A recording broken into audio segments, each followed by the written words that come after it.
તો ભારતે પાકિસ્તાનને જડબાતોડ જવાબ આપ્યો છે। દેશવાસીઓમાં એક પ્રકારે ખુશી જોવા મળી રહી છે અને તેમનો ઉત્સાહ પણ વધારાયો છે। ત્યારે મુખ્યપ્રધાન સાથે અમારા સંવાદદાતાએ ખાસ એલઓસી પર સર્જિકલ સ્ટ્રાઇક 2 કરી છે। આપણી સાથે ગુજરાતના મુખ્યપ્રધાન વિજયભાઈ રૂપાણી છે, તેની સાથે વાત કરીશું। સર, જે રીતે સર્જિકલ સ્ટ્રાઇક 2 થઈ, કઈ રીતે જુઓ છો આને? હું એમ માનું છું કે ભારતનું ગૌરવ વધાર્યું છે।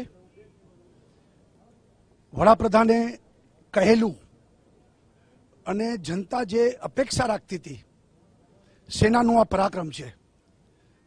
સેનાના જવાનો એમને એક વખત છૂટો દોર આપવામાં આવે તો કેટલા પરાક્રમ કરી શકે છે, એ આ સર્જિકલ 2 એ સાબિત કર્યું છે।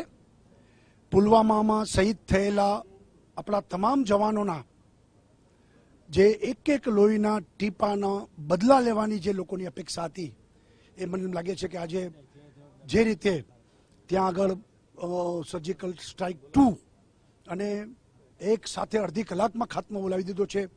જોશે મહમ્મદના હેડક્વાર્ટર એને પણ ઉડાડી દીધું છે। હું એમ માનું છું કે ભારતનું એક મોટું પરાક્રમ છે। વિશ્વમાં ભારતને લોકો હવે જુદી દ્રષ્ટિથી જોશે। ગુજરાત છે તે સીમાથી ઘેરાયેલું છે, ગુજરાતમાં કઈ રીતના એલર્ટ આપવામાં આવ્યું છે? આપણે પાકિસ્તાન સાથે સીધા જોડાયેલા છીએ, તૈયારી રાખવી જોઈએ કોઈ પણ વસ્તુ બને તો, એટલે આપણે હાઈ એલર્ટ કર્યું છે।